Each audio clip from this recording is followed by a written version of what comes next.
28 solistes, 7 formations et 12 chefs d'orchestre, tous de renommée mondiale.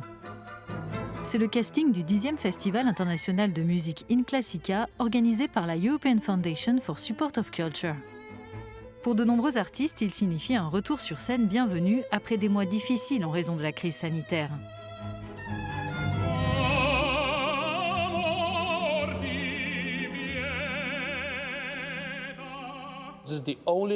C'est la seule chose que l'on ne peut pas reproduire chez soi grâce à son home cinéma, son studio ou en mettant un casque sur ses oreilles, à savoir l'essence de la performance live.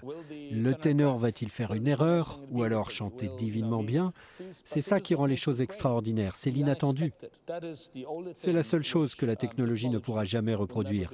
C'est un sentiment incroyable pour nous également. Hier, le public a vraiment aimé le concert, les gens criaient, ce qu'ils voulaient que l'on interprète.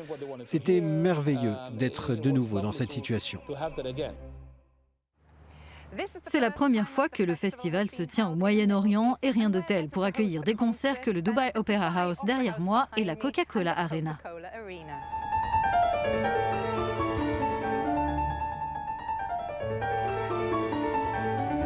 Parmi les temps forts, les prestations du pianiste américain Keith Armstrong et des orchestres nationaux de Russie et de Malte.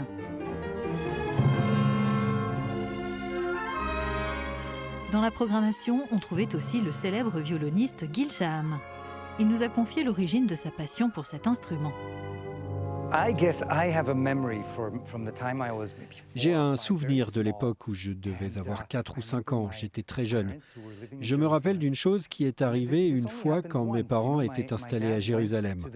Mon père est allé au grenier, il a fouillé partout pour retrouver son violon.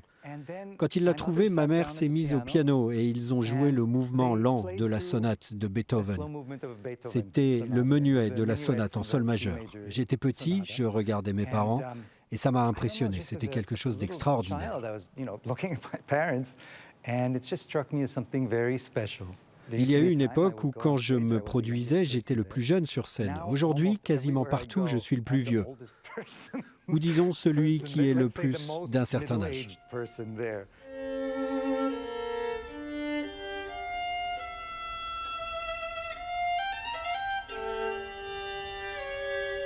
À la différence de Gil Shaham, Stella Chen est une star montante du violon. Selon elle, il faut accompagner les jeunes générations dans leur découverte de la musique classique. Je pense que la musique est un langage universel, mais la musique classique est unique dans le sens où il s'agit d'un goût que l'on acquiert. C'est pour cela qu'il est si important que les jeunes y soient exposés. En particulier lors de concerts, la scène étant aussi impressionnante pour le public que pour les artistes, qui malgré leur notoriété, sont nerveux avant de s'y produire. Mon trac est lié au fait que je sais que je peux bien chanter, mais que j'ai quand même peur. Je crains de ne pas être capable de donner au public ce qu'il attend, c'est-à-dire une interprétation de classe mondiale. Pavarotti avait l'habitude de dire « Si vous n'avez pas peur avant de monter sur scène, c'est que vous êtes ivre ou fou, ou bien les deux ». Mais au fil des concerts, le festival démontre encore une fois que le talent parle de lui-même sur scène.